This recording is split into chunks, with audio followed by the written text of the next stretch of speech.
Hello बच्चों, आज बच्चों हम डिसोल्यूशन चैप्टर की कुछ इलस्ट्रेशन देखने वाले हैं। देखते हैं बच्चों ये इलस्ट्रेशन हमसे क्या पूछता है। तो बच्चों एक फर्म है जिसकी बच्चों हमें बैलेंस शीट दे रखी है 31 मार्च 2024 की, जिसमें बच्चों लायबिलिटी साइड हमारे पास एक्स वाई और जेड के कैपिटल का बैलेंस दे रखा है और बच्चों सन्ड्री क्रेडिटर्स है और प्रॉफिट एंड लॉस अकाउंट है। तो बच्चों देखो profit and loss account liability side में दे रखा है। तो बच्चों इसका मतलब क्या है कि बच्चों किसी साल का प्रॉफिट डिस्ट्रीब्यूट नहीं करा होगा फर्म ने। ठीक है बच्चों, अब बच्चों हम डिस्ट्रीब्यूट कर देंगे। ठीक है बच्चों, एसेट साइड में देख लेते हैं। तो बच्चों हमारे पास फ्री होल्ड प्रॉपर्टी, फर्नीचर है, इन्वेस्टमेंट है, सन्ड्री डेटर है, स्टॉक है और बच्चों लोन टू वाई है। तो बच्चों फर्म ने वाई को लोन दे रखा होगा। ठीक है बच्चों, और बच्चों कैश एट बैंक का बैलेंस दे रखा है। आगे बच्चों हमें बताया कि बच्चों फर्म डिसॉल्व हो रही है 1 अप्रैल 2024 को और बच्चों एक्स ने इन्वेस्टमेंट्स ले ली है 1,90,000 रुपीज़ की वैल्यू पे और बच्चों एसेट्स को रियलाइज करके कितना अमाउंट मिला है वो बता रखा है। फ्री होल्ड प्रॉपर्टी से बच्चों इतना मिला है, फर्नीचर से बच्चों कुछ भी अमाउंट नहीं मिला, सन्ड्री डेटर से बच्चों इतना मिला है और स्टॉक से इतना मिला है। और बच्चों आगे बताया कि क्रेडिटर्स को बच्चों डिस्काउंट पे करा गया है 5% के डिस्काउंट पे और बच्चों रियलाइजेशन एक्सपेंसेस थे 20,000 रुपीज़। तो बच्चों हमें क्वेश्चन में नेसेसरी लेजर अकाउंट्स बनाने बुक्स को क्लोज करने के लिए। तो बच्चों देखो फर्म की डिसोल्यूशन पे हम बच्चों 3 लेजर अकाउंट्स बनाते हैं। कौन कौन से बच्चों? Realization account, partners capital account और बच्चों बैंक अकाउंट। तो बच्चों सबसे पहले रियलाइजेशन अकाउंट बना लेते हैं। तो बच्चों देखो सबसे पहले रियलाइजेशन अकाउंट में हम एसेट्स और लायबिलिटीज को ट्रांसफर करेंगे। तो बच्चों देखो हमारे पास एसेट्स क्या क्या थे?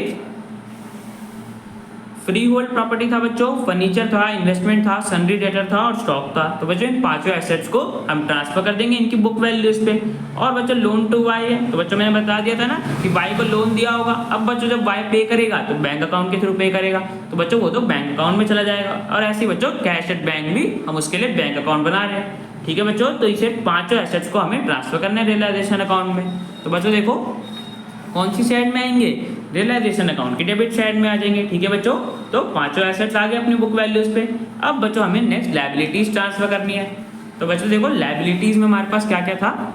सन्ड्री क्रेडिटर्स थे बच्चों और बाकी तो बच्चों हमें ट्रांसफर नहीं करना बिकॉज बच्चों कैपिटल के लिए तो हम कैपिटल अकाउंट बना रहे हैं और बच्चों प्रॉफिट एंड लॉस अकाउंट तो मैंने बता दिया डिस्ट्रीब्यूट करना है। तो बच्चों हमें सिर्फ सन्ड्री क्रेडिटर्स को ट्रांसफर करना है। तो बच्चों क्रेडिटर्स को ट्रांसफर कर देंगे। तो बच्चों देखो ट्रांसफर करेंगे तो कौन सी साइड में आएगा? रियलाइजेशन अकाउंट की बच्चों क्रेडिट साइड में बिकॉज लायबिलिटी है। अब बच्चों देखो हमने क्या कर दिया? एसेट्स को ट्रांसफर कर दिया, लायबिलिटीज को ट्रांसफर कर दिया। अब बच्चों नेक्स्ट हमें देखना है कि एसेट्स को रियलाइज करके हमें कितना अमाउंट मिला है। तो बच्चों देखो उसके लिए हमें बताया हुआ था कि बच्चों फ्री होल्ड प्रॉपर्टी से इतना अमाउंट मिला है, फर्नीचर से बच्चों हमें कुछ भी अमाउंट नहीं मिला, सन्ड्री डेटर से बच्चों इतना अमाउंट मिला है और बच्चों स्टॉक से इतना अमाउंट मिला है। तो बच्चों अमाउंट हम लिख देंगे रियलाइजेशन अकाउंट की कौन सी साइड में? क्रेडिट साइड में बच्चों बिकॉज एसेट्स की सेल हो रही है। तो बच्चों बैंक अकाउंट आ जाएगा। टोटल बच्चों हमें एसेट्स को रियलाइज करके इतना अमाउंट मिला है 11,30,000। ठीक है बच्चों, तो बच्चों एसेट्स को रियलाइज करके हमने देख लिया। अब बच्चों हमें एक और चीज बोली हुई थी कि बच्चों पार्टनर जो था हमारा एक्स वो बच्चों इन्वेस्टमेंट लेके जा रहा था ना 1,90,000 रुपीज़ की वैल्यू पे बच्चों इन्वेस्टमेंट लेके जा रहा था। तो बच्चों कौन सी साइड में जाएगा? रियलाइजेशन अकाउंट के बच्चों क्रेडिट साइड में बिकॉज बच्चों पार्टनर एसेट लेके जा रहे हैं ना।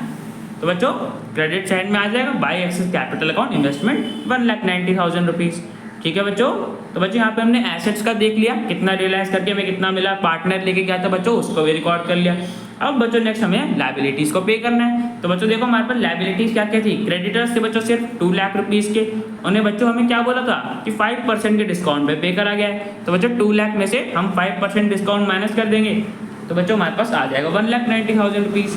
ठीक है बच्चों, 10,000 का डिस्काउंट आया था, 10,000 बच्चों माइनस कर दिया तो बच्चों 1,90,000 रुपीज़ फॉर्म पे कर देगी क्रेडिटर्स को। तो बच्चों लायबिलिटी पे कर रहे हैं तो डेबिट साइड में आ जाएगा टू बैंक अकाउंट 1,90,000 रुपीज़। ठीक है बच्चों, क्रेडिटर्स हो गया। नेक्स्ट बच्चों हमारे पास रियलाइजेशन एक्सपेंसेस भी थे। तो बच्चों देखो रियलाइजेशन एक्सपेंसेस कितने के थे? 20,000 रुपीज़ के। तो बच्चों ये भी पे करेंगे तो ये भी रियलाइजेशन अकाउंट की डेबिट साइड में आ जाएगा बिकॉज बच्चों एक्सपेंस है। तो बच्चों रियलाइजेशन एक्सपेंसेस भी टू बैंक अकाउंट आ जाएगा 20,000 रियलाइजेशन अकाउंट की डेबिट साइड में। ठीक है बच्चों, तो बच्चों देखो हमने एसेट्स को भी रियलाइज कर लिया, लायबिलिटीज पे पे कर लिया।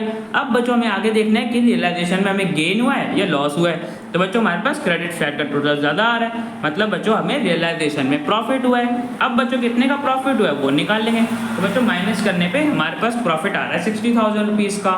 अब बच्चों इस प्रॉफिट को हम ट्रांसफर कर देंगे पार्टनर के कैपिटल अकाउंट में।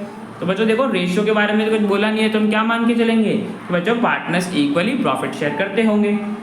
तो बच्चों प्रॉफिट भी हम इक्वली डिस्ट्रीब्यूट कर देंगे 1:1 की रेशियो में। ठीक है बच्चों, तो पार्टनर की कैपिटल अकाउंट में हमने प्रॉफिट ट्रांसफर कर दिया, तो बच्चों रियलाइजेशन अकाउंट हमारा बन गया। अब बच्चों नेक्स्ट हमें पार्टनर का कैपिटल अकाउंट बनाना है। तो बच्चों देखो सबसे पहले तो हमारा पार्टनर कैपिटल अकाउंट में बैलेंस आता है। तो बच्चों बाय बैलेंस बीडी हमें दे रखा था बैलेंस शीट में इतना इतना बैलेंस था, वो बैलेंस लिख दिया बच्चों। अब बच्चों हमारे पास कुछ प्रॉफिट थे, क्या था बच्चों, मैंने बताया था कि बैलेंस शीट में हमारे पास प्रॉफिट एंड लॉस अकाउंट था। तो बच्चों इस प्रॉफिट को हमें डिस्ट्रीब्यूट करना पड़ेगा ना, 1,50,000 बिकॉज ऑफ फर्म डिसॉल्व हो रही है। तो बच्चों 1,50,000 का प्रॉफिट है, हम बच्चों डिस्ट्रीब्यूट कर देंगे कौन सी रेशियो में बच्चों, उनकी प्रॉफिट शेयरिंग रेशियो में। तो बच्चों उनकी प्रॉफिट शेयरिंग रेशियो क्या थी 1:1:1। ठीक है बच्चों, तो बच्चों इक्वली पार्टनर्स को मिल जाएगा प्रॉफिट का शेयर। तो बच्चों by profit and loss account credit side में आ जाएगा 50,000 50,000 50,000। ठीक है बच्चों, तो बच्चों याला हमने प्रॉफिट डिस्ट्रीब्यूट कर दिया। अब बच्चों हमारे पास रियलाइजेशन में भी प्रॉफिट हुआ था, जो कि बच्चों हमने अमाउंट भी निकाला था, इतना इतना अमाउंट का प्रॉफिट हमने ट्रांसफर करा था।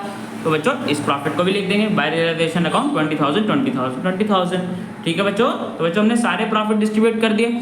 अब बच्चों देखो मैंने पहले बताया था कि एक्स बच्चों इन्वेस्टमेंट लेके गया था ना, हमें बोला था कि वो 1,90,000 रुपीज़ की वैल्यू पे इन्वेस्टमेंट लेके गया, जो कि बच्चों हमने रियलाइजेशन अकाउंट की क्रेडिट साइड में भी लिखा था। तो बच्चों डेबिट भी तो करना पड़ेगा ना एक्स के कैपिटल अकाउंट को, बिकॉज बच्चों एक्स एसेट लेके जा रहा है। तो बच्चों जब भी पार्टनर एसेट लेके जाता है तो बच्चों पार्टनर की लायबिलिटी कम हो रही होती है ना बच्चों, तो पार्टनर का कैपिटल अकाउंट कम हो रहा है तो बच्चों डेबिट साइड में आ जाएगा टू रियलाइजेशन अकाउंट 1,90,000 रुपीज़। ठीक है बच्चों, अब बच्चों हम फाइनल पेमेंट देख लेंगे कि बच्चों फाइनली फर्म के डिसोल्यूशन पे पार्टनर्स को कितना अमाउंट मिलेगा। तो बच्चों देखो एक्स का टोटल आ रहा है 5,70,000, उसमें से बच्चों वो 1,90,000 रुपीज़ की इन्वेस्टमेंट ले गया था। तो बच्चों फाइनल उसे कितना पे करना चाहिए 3,80,000।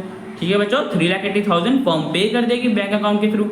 ऐसे बच्चों वाई और जेड का देख लेंगे, तो बच्चों वाई और जेड को इतना इतना अमाउंट की फाइनल पेमेंट करी जाएगी उनके कैपिटल अकाउंट से। ठीक है बच्चों, तो कैपिटल अकाउंट में उनके इतना बैलेंस बचा था बच्चों जो कि फर्म ने पे कर देगी बैंक अकाउंट के थ्रू। तो बच्चों हमारा कैपिटल अकाउंट क्लोज हो जाएगा। ठीक है बच्चों, कैपिटल अकाउंट भी बन गया।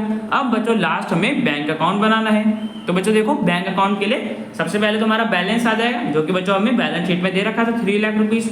और बच्चों देखो हमारे पास क्या था, एक और एसेट था जो कि बच्चों हमने रियलाइजेशन अकाउंट में ट्रांसफर नहीं करा था ना बच्चों, मैंने पहले ही बताया था कि लोन टू वाई, हमने बच्चों लोन दिया था वाई को।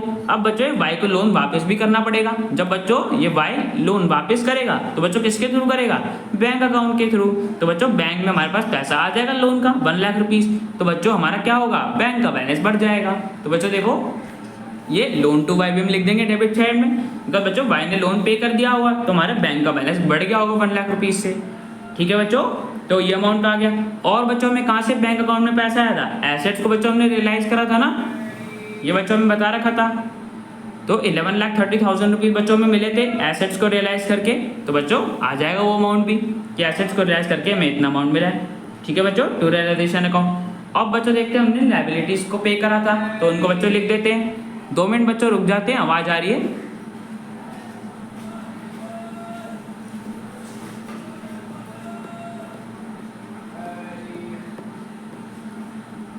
हाँ तो बच्चों देखो हमने क्या करा था, एसेट्स को जितने बच्चों रियलाइज करा था उस अमाउंट को लिख लिया था बच्चों डेबिट साइड में। अब बच्चों जितनी भी लायबिलिटीज को हमने पे करा था वो बच्चों लिख लेते हैं। तो बच्चों देखो हमने रियलाइजेशन एक्सपेंस पे करे थे बैंक अकाउंट के थ्रू, वो आ जाएगा बच्चों। क्रेडिटर्स को पे करा था वो आ जाएगा। ठीक है बच्चों, तो ये तो बच्चों हमने पे करा था।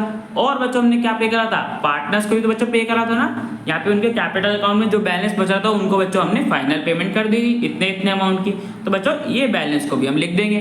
तो बच्चों देखो बैंक अकाउंट की क्रेडिट साइड में आ जाएगा, एक्स को बच्चों हमने इतने की फाइनल पेमेंट करी थी, वाई को इतने की, जेड को इतने की। अब बच्चों हम टोटल देख लेंगे, तो बच्चों हमारे पास टोटल बैंक अकाउंट का दोनों साइड का बच्चों सेम आ रहा है, मतलब बच्चों हमने सारी एंट्रीज ठीक पास करी है। ठीक है बच्चों, तो बच्चों हमारा बैंक अकाउंट भी बन गया। तो बच्चों हमने सारे नेसेसरी लेजर अकाउंट्स बना दिए।